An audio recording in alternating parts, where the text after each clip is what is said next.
Water signs, tignan po natin kung ano ang mensahe para sa iyo ngayong araw. Keep in mind po na ito ay general reading lamang, so hindi po lahat ay makaka-relate, so be open-minded. Sa mga hindi pa po nakasubscribe dito sa ating channel, please subscribe na po kayo and palike na din po ng ating video. At sa mga nais pong mag-avail ng ating private readings, Lucky Stones and Amulet, makikita nyo po yung link sa description box below. So we have clinging.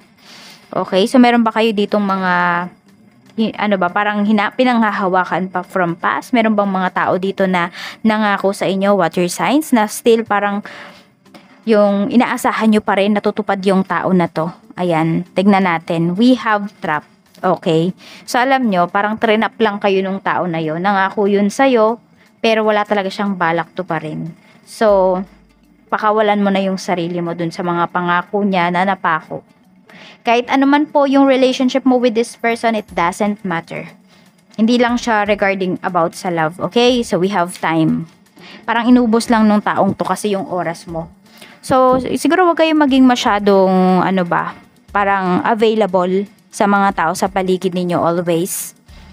Yes, you know the feeling naman na yung mag-isa, ganyan. Kaya lang kasi pwedeng naaabuso na kayo. Ayan, merong mga tao dito, pinaghihintay talaga kayo ng matagal. Ayan, baka po may hihintayin kayo dito ng napakatagal, maiinip kayo ngayong araw na ito. So, should set some boundaries. Tignan natin kung ano pa yung mensahe para sa'yo. Spirit guide, ano pa po yung mensahe natin? Okay.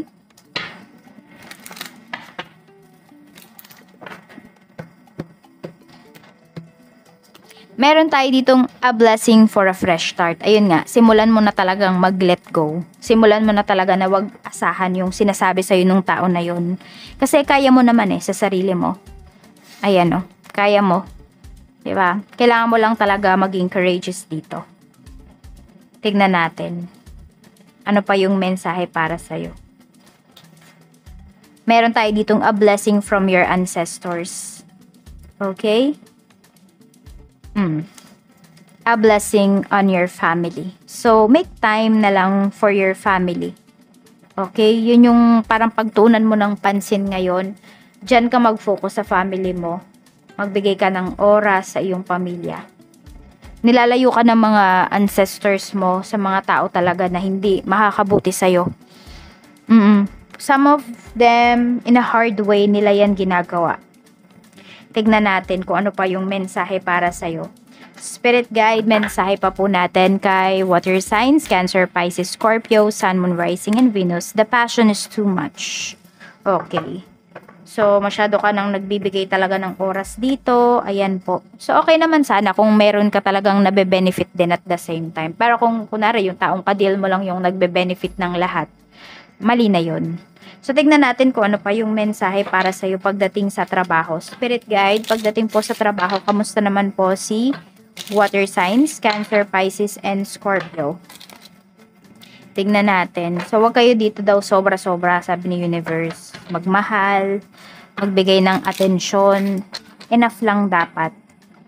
Ayan po, tignan natin. So, ito, nakita ko din naman sa inyo dito, water signs, pwedeng, hindi lang naman yung ibang tao to, no? Pwedeng kayo to mismo, kayo yung gumagawa nito. Baka meron kayong mga pinangakuan, kasi ayaw ninyong mawala yung tao na yun sa inyo. So, parang train up nyo siya dun sa, sabi natin, sa fantasy na yun. Okay, so, parang, we shouldn't waste each other's time. Yun, parang i-respect mo yung oras ng tao na yun kung hindi mo talaga kayang ibigay yung mga pinangako mo o yung mga, kung wala ka talagang kayang ibigay kunwari sa kanya, then don't bother.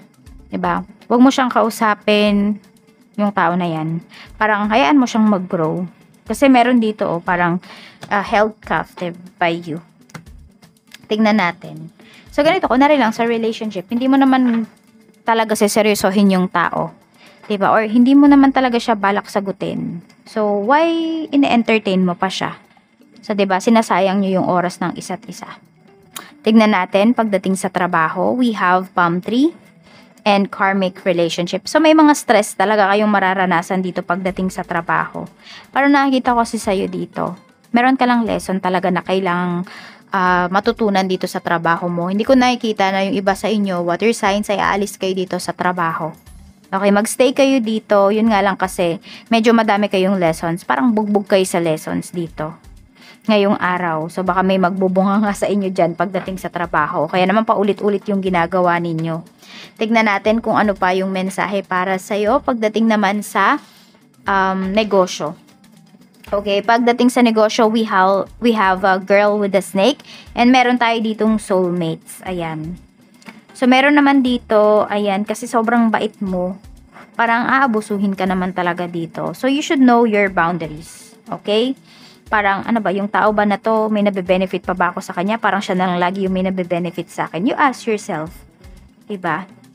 Ayan o. So, kailangan may kasunduan kayo dito. Sige, kung may mangungutang sa'yo dito, bigyan mo siya ng kasunduan. Okay, papirmahin mo. Kahit ano pa yung kind ng business mo. Kahit small business pa yan, water signs. Kasi meron dito hindi natatakot kasi wala ka namang pinanghahawakan laban sa kanila. So, yun, papirmahin mo sila, ganito. Kapag, kunwari, sa date na yan, di pa sila nakapagbayad, may tubo na. Sige, tubuan mo. Tignan natin. Kasi iba, nawawala na ng respeto, nawawala na ng takot. Yung, alam mo, yung account, yung responsibility nila, di ba? Yung, parang di na sila accountable. Once na nakuha na nila yung gusto nila sa'yo. Yan. Pagdating din dyan sa, sa business, akala kasi nila ang laki ng kinikita mo. Pagdating dito sa mga products na binibenta mo. Hindi nila alam, di ba, kung magkano lang yan. Pinapaikot mo lang din naman yung business mo. So, siguro wag kang manghinayang na hindi pa utangin. Tama ba? Oo, yung mga tao na nangungutang sa'yo. Kasi yung mga tamang tao talaga, yung mga soul tribe mo, yan, hindi yan mangungutang sa'yo. Kasi alam nila yung hirap mo, naiintindihan ka nila. Hindi mo kailangang ipilit sa kanila yung produkto mo. Kusa silang magbabayad, kusa silang lalapit sa'yo. Minsan yun yung kailangan mong hanapin. Yung mga tao talaga na susuporta sa business mo.